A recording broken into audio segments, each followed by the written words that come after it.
안녕하십니까. 하태민 주식TV입니다. 자, 오늘은 새해 유망주 두 번째 시간으로 OLED 소재 쪽을 한번 보겠습니다. 지난번에는 OLED 장비를 한번 봤었는데, 자, OLED 소재를 최근에 보면 두산솔루스가 시세가 좋죠. 그래서, 근데 다들 OLED 장비도 어려웠지만요, OLED가 뭔지, OLED 소재가 뭔지, 다들 좀 모르십니다. 오늘은 그래서 전반적인 이해를 돕는 시간으로 과연 OLED가 뭐냐? 여기에 포인트를 맞추겠습니다. 자, 그래서 요즘 제 카페 방문을 많이 해주시는데, 해서 뭐 좀 쉽게 알려주셔서 고맙습니다. 뭐 이런 분들도 댓글이 많으시거든요. 보면 이렇게 하면 주식 시작한 초짜입니다. 그래서 5G 노래 불러서 막 KMW RFHIC 막 샀습니다. 이런 얘기도 해주시고 정리를 잘 해주셔서 고맙습니다. 이런 말씀 해주시는데 그렇습니다. 특히 초보자일수록 처음에 제대로 입문하셔야 되거든요. 늘 말씀드리지만 주식 투자에 제일 중요한 거는요. 뭐 하는지 알고 그 다음이 뭐 단타를 하든지 초단타를 하든지 중기 투자를 하든지 소중한 내 재산을 뭐 하는지 알아야 됩니다. 자, 그래서 우리 OLED 말은 많이 들었지만 사실 OLED 다들 모르십니다. 올게닉입니다. 이게 다 여기 들어있죠. 그래서 우리 LED라는 거 뭡니까? 갈륨이라든지 뭐 비소라든지 인이라든지 이런 금속으로 만들어진 게 아닙니까? 근데 올게닉은 그게 아니죠. OLED는 탄소나 뭐 수소 이런 걸로 중심으로 만들어진 소재다. 그러니까 금속은 뭐죠?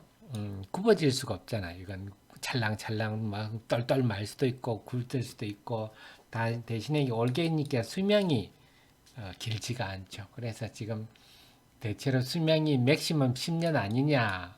10년 지나면 밝기도 어두워지고 문제가 생긴다. 번인도 생긴다 하는데 제 핸드폰은 지금 10년도 안 됐는데 벌써 번인이 생겼습니다만은 그 LG 측 얘기는 OLED TV 만드는 LG는 보통 7년이면 TV 바꾸더라. 그래서 10년이 문제 안 된다는 게 그런데 저는 공감 안 합니다. TV란 게 우리 고장나지 않기까지는 계속 틀어놓는 건데 어쨌거나 자 그런 게 OLED하고 LED하고는 그런 차이가 있군요. 어쨌거나 그럼 이거 어떻게 하는 겁니까? 자 한번 해볼까요? 자 양극 영어로 어노드라 그러죠.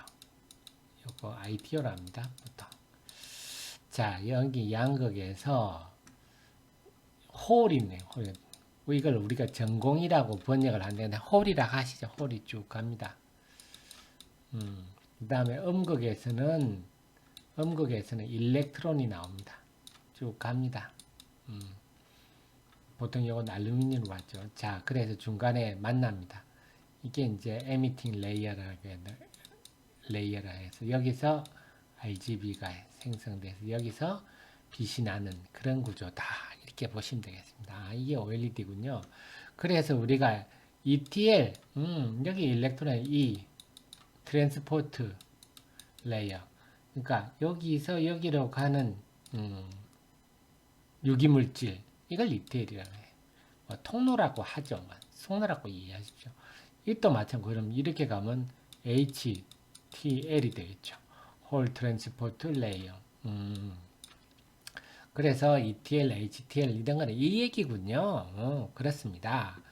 자, 가운데 에미팅 레이어 RGB가 있고 자, 그러면서 좀 전에 ETL, HTL은 설명드렸죠. 자, 여기 보면 프라임 소재라고 있는데 프라임은 뭐냐? 일렉트론은 빠르잖아요. 홀은 느립니다. 얘는 하나는 빠르고 하나는 느리면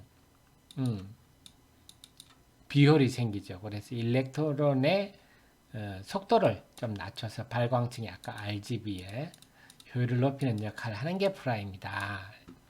호스트는 뭐입니까? RGB를 형성해서 호스트는 보통 여기는 도판트를 섞죠. 도판트는 불순물인데 이러면 효율이 높아지 성능이 향상된다. 그런군요. 여기 하는 게 여기가 호스트. 그럼 레드면 레드 호스트, 그린이면 그린 호스트 이렇게 되겠죠. 그렇습니다. 그런 것들로 돼 있군요. 자, 삼성 디스플레이는, 자, 그럼 어떻게 하느냐? 삼성 디스플레이는요, 2020년 올 상반기부터는 매년 OLED 소재 구성이 다 다릅니다. 다 다릅니다. 이게 뭐 딱 모든 게 똑같지가 않습니다. 다 다릅니다. 그래서 매년 이 M7은 2015년, 16년에 이 소재 구성의 이름이라 보셔야 되겠습니다. M8은 2017년, 18년. 뭐 해도 M10은 상반기, 2020년 상반기 한번 볼까요? 자, 예전에 덕산 네오록스를 좀 보시면 예전에 실적조도 한번 팍 꺾인 적이 있거든요. 레드 아까 호스트와 도판트를 같이 섞어 쓴다 했죠. 도판트는 뭐 유니버설 디스플레이 미국 회사입니다. 얘가 꽉 뭐 다 지고 있습니다. 도판트 쪽은. 음. 레드 도판트도 이 집이 지고 있는 레드 도판트 레드와 그린의 이 집이 꽉 지고 있습니다. 도판트를 섞어서 하는데 레드 호스트에 덕산 네오록 쓰다가 지금은 다우 케미칼 쓰고 있습니다. 그래서 보니까 M10 올 상반기부터 M10에 보니까 덕산 네오록 쓰는 게 레드 프라임은 항상 이 집이 쭉 했군요. 그 다음에 그린 프라임도 지금까지 머커를 쓰다가 야, 머커 뭐 세계적 화학 기업 아닙니까? 사실은 이런 OLED 소재는 세계적 화학 기업이 꽉 쥐고 있었습니다. 그러다가 이제 우리나라 소재 산업들이 이제 들어가는 거죠. 삼성이 지금 적극적입니다. 왜 삼성, LG도 OLED 하잖아요. 왜 LG는 안 합니까? LG는 볼 게 없습니다. 전부 자기 LG 화학 거 좀 쓰고요. 그 외에는 전부 뭐 일본 이즈미코산입니까? 이데미치코산입니까? 일본 거 다우케미컬 뭐 매일 다 쓰기 때문에 LG 거는 볼 게 없습니다. LG는 뭐 자, 그리고 덕산 네오록스 보니까요. 덕산 네오록스 쓰는 게 레드 프라임 다 쓰고 있죠. 그 다음에 덕산 네오록스 그린 프라임이 새해부터 그린 프라임을 쓰는군요. 이거는 발광층을 구성한다 그랬죠. 프라임은. 자, 그 다음에 HTL 아까 말했죠.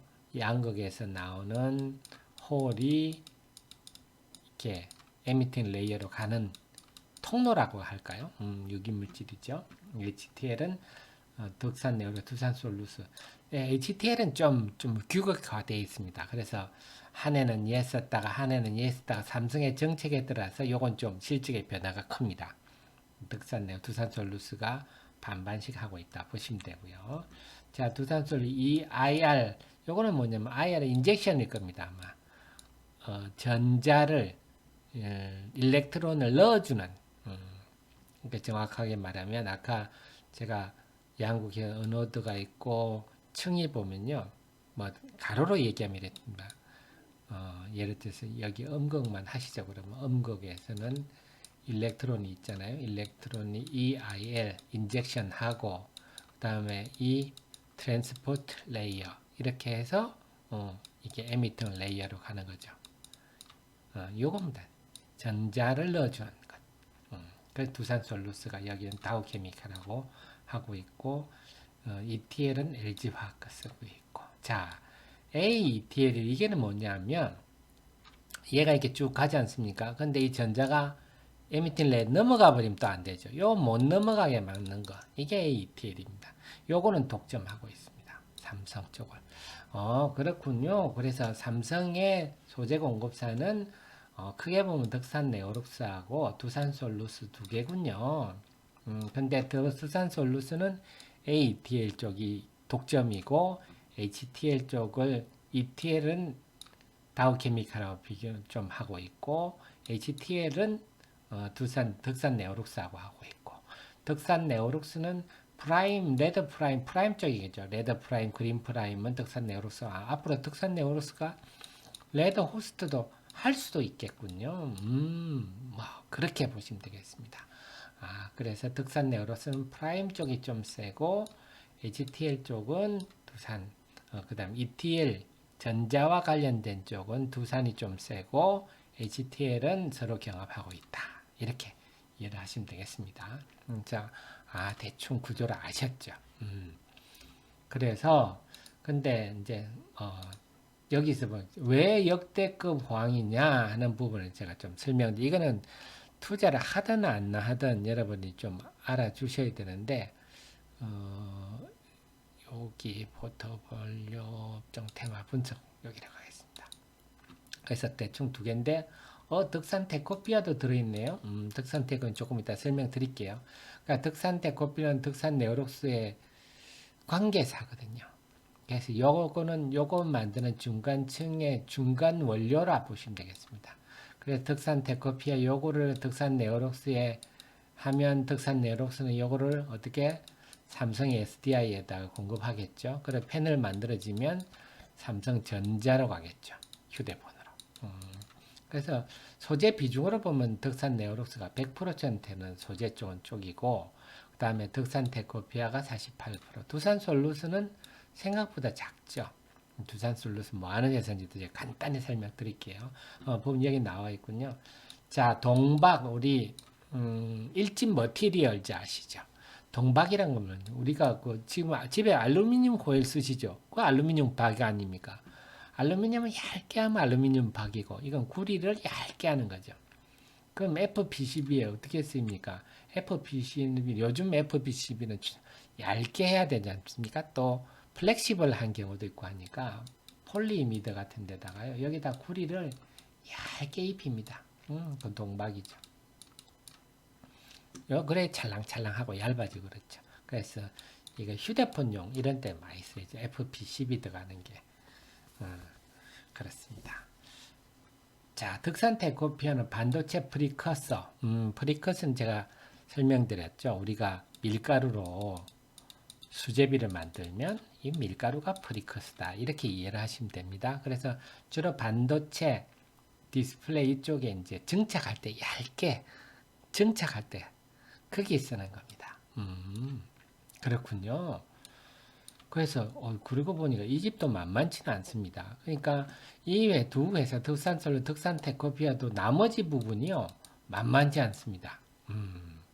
여기서 깊이 있게는 안 하겠습니다. 그럼 시간이 너무 많이 걸리니까요. 전체적 비교를 해보면 두산솔루션은 아직 두산으로부터 인적 분할을 한 지 얼마 안 돼서 아직 재무제표 정돈이 안 되어 있습니다. 3분기 실적도 아직 발표를 안 했고 액면가 100원짜리다 하셔야 돼요. 득산네오록스는 200원짜리입니다. 다들 괜찮네요. 다만 득산테코피아가 상대적으로 좀 자본금이 조금 큰 게 아쉽지만 뭐 액면가를 기준으로 본다면 뭐 이 집도 자본금이 여기다 곱하기 2.5를 해야 되잖아요. 그럼 이 집도 자본금 100억 넘고 이 집도 곱하기 5를 하면 자본금이 150억 되니까 득산테코피아가 굳이 자본금이 큰 건 아니다. 그래서 시가총액으로 보면 둘 회사가 다 한 6, 7천억 하는데 득산테코피아가 3,400, 얘가 조금 싼 느낌이 있습니다. 이게 조금 가산 요인이죠. 실적을 하면 실적을 가지고는 지금 사실 저평가다 하기는 그렇습니다. 두산솔루스가 2019년 예상, 20년 예상하면 이렇고 득산네오록스는 이렇습니다. 그래서 2020년을 기준으로 본다면 조금 싼 느낌이 있지만 득산테코피아 그래서 PER로 비교하더라도 득산테코피아가 조금 저평가다. 시가총액도 그렇고요. 그런 생각이 듭니다. 자, 그런데 이 주가들 어떻게 볼까요? 자, OLED 소재가 왜 역대급이냐? 삼성이 디스플레이가 27년에 출하가 30% 이상 증가한다. 올해. 그 다음에 중국이 이게 사실 이게 포인트입니다. 중국이요. 중국 BOE가 제일 빠르거든요. 그래서 중국의 BOE는 지금 45,000장 월 45,000장 정도 규모로 해서 가동을 하고 있습니다. 서서히 가동이 되고 있고 내년부터 올해부터죠. 2020년부터는 본격화된다 하는 거고 그 다음에 티안마가 아마 작년 하반기부터 서서히 시동 걸었거든요. 일단 월 15,000장 정도가 2020년부터 본격 생산이 될 겁니다. 그 다음에 CS 차이나스타도 준비가 2020년 중반기부터는 뭐 한 2분기, 3분기부터는 본격 가동. 이 가동하려면 뭡니까? 소재가 필요하잖아요. 좀 전에처럼 소재가 필요한데, 한국 덕산, 네오룩스, 그 다음에 두산 솔루스, 이런 애들은 삼성에다가 공급을 이미 하고 있잖아요. 그럼 검증을 받은 거 아니야. 그럼 이제 중국에 갈 게 많겠죠. 그래서 두산도 마찬가지지만 이미 시제품을 중국에 공급하고 있는 걸로 알고 있습니다. 중국이 본격 생산을 하면 덕볼 수밖에 없는데 중국은요, 예전에 2017년, 16년, 17년에 투자한 것들이 이제 가동 시작하거든요. 근데 올 2019년 하반기부터 예년에 2016년 17년 해보다 2배 또 투자를 시작했습니다.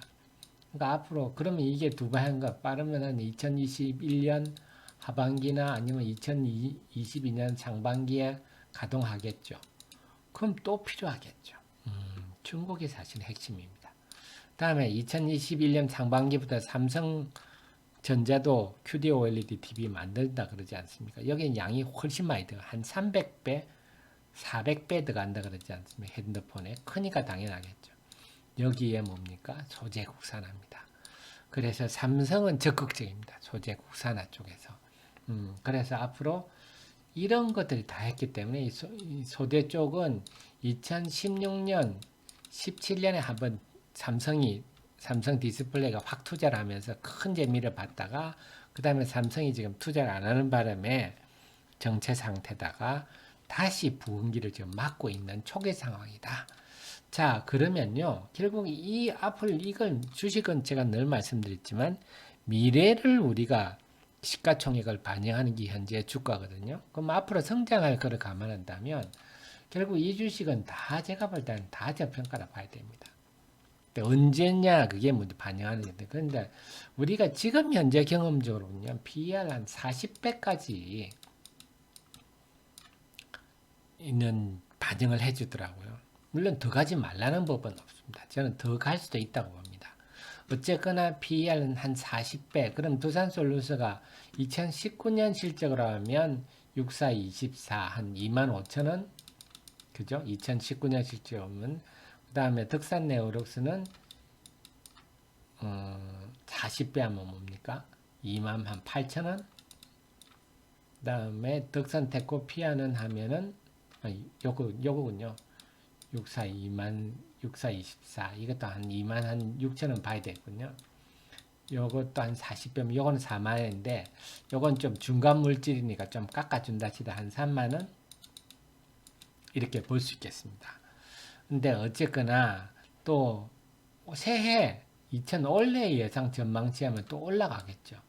물론 40배면 맥시멈이란 얘기입니다. 그래서 일단은 맥시멈 정도를 머리 안에 넣어두고 대응하시는 게 좀 맞지 않겠느냐 이런 생각이 좀 듭니다. 그래서 요 정도로 보면 되겠구나. 그래서 전체적으로 보면 지금 그러면 두산솔루스 주가를 보고 최근에 올라가는데 두산솔루스가요 기관들이 많이 사고 있거든요. 자, 두산솔루스를 기관들이 많이 사고 있죠. 그래서 기관들이 특히 금요일 많이 샀네요. 그래서 많이 올랐는데 이 주가가 지금 어떻습니까? 사실은 애매합니다. 아까 말씀드렸던 앞으로 성장성을 감안하면 이 주가가 비싸다 할 건 없습니다. 근데 문제는 지금 2020년 1월 아닙니까? 야, 지금부터 이렇게 반영을 해야 되나? 이런 거는 시장의 문제입니다. 그래서 이건 수급을 보고 잘 대응을 해야 됩니다. 그래서 만약에 이럴 수는 있습니다. 22,800원에 샀습니다. 800원에 샀는데 재수없이 빠졌습니다. 예를 들어서. 그럼 2만원 왔습니다. 어떡할 거예요? 그럴 때는 걱정할 거 하나도 없다는 거죠. 왜? 성장성이 이미 앞으로 2, 3년은 예상되어 있기 때문에 샀다가 물리더라도 또 회복할 겁니다. 그래서 그런 걱정은 없는데 어쨌거나 지금 주가가 아까 말씀드렸듯이 조금 우리가 BR 40배까지 반영하는 맥시멈이라 그랬잖아요. 그런 거 보면 일단은 한 25,000원 정도 아까 머리 안에 연두에 둬야 된다는데 그래서 수급을 좀 보면서 좀 발빠른 대응을 해야 되겠구나. 그럼 덕산 네오룩스도 마찬가지겠네요.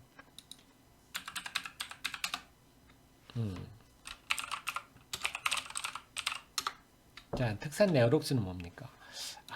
기관 매수가 좀 보니까 외국인에 샀는데 기관 매수가 약간 좀 아쉽네요. 좀 사는 듯 하다가 좀 아쉽긴 한데, 그러니까 특산 네오록스도 지금 26,000원이면 좀 애매합니다. 특산 네오록스하고 두산 솔루스는 제가 시총이 지금 한 6, 7천억 하지 않습니까? 조금 애매합니다. 지금부터 반영하기는 조금 애매한 측면은 있으나, 그렇다고 이 주식이 지금 비싸다 이럴 건 없습니다. 자, 득산 네오록스 이미 시세를 내고 있죠. 그래서 과거의 득산 네오록스가요, 한번 냈죠. 요 시세를. 이때가 삼성이 2016년, 17년 삼성 디스플레이가 막 투자할 때 이 장쾌한 시세가 났죠. 이런 게 이제 성장성이란 겁니다. 그 다음에 이건 아마 무상증자를 했을 겁니다. 무상증자를. 이 시장은 성장도에 대해서는, 미래에 대해서는 주식시장 항상 새로운 것에 대한 프리미엄을 세게 줍니다. 그래서 지금 중국이 처음으로 지금 OLED를 본격 양산을 하고 있기 때문에 그게 공급할 가능성 이런 걸 하면, 저는 이 국면이 아마 앞으로 1, 2년 내에 나올 거다 이런 흐름이거든요. 그래서 덕산 네오록스도 지금은 당장은 조금 애매한 측면이 있으나 비싸다 할 건 아니다. 그래서 만약에 이런 게 조정을 받는다 하면 이런 건 정말 은행 예금처럼 포트폴리오의 한 20% 정도, 덕산 테코피아, 뭐 두산 솔루스 이런 것들은 좀 포트폴리오 깔고 가야 되죠. 자, 그러면 마지막으로 덕산 테코피아는 어떻습니까? 신규 상장주라서 그런지요, 외력 기관 매수 잘 안 봤습니다.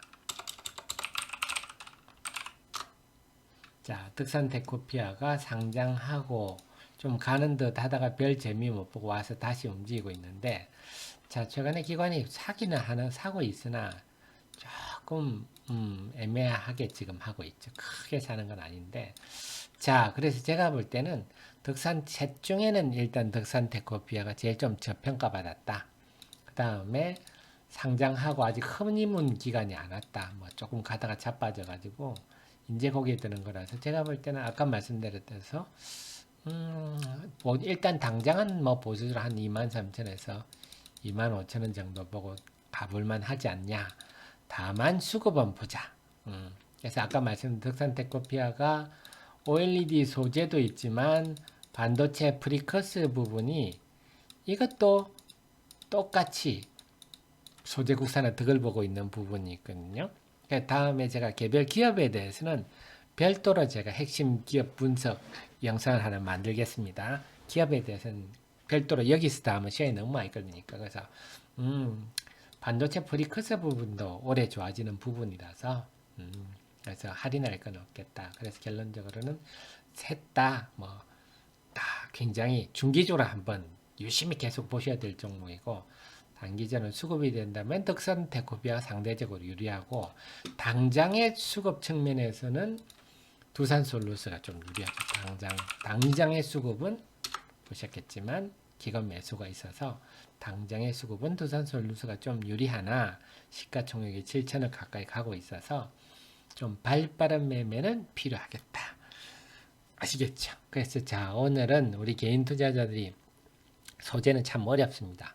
그래서 OLED 소재가 OLED가 어떻게 구성되고, 그때는 소재가 뭐 HTL, ETL, 막 EML 복잡하던데, 그게 이런 거군요. 이해를 하셨으면 좋겠습니다.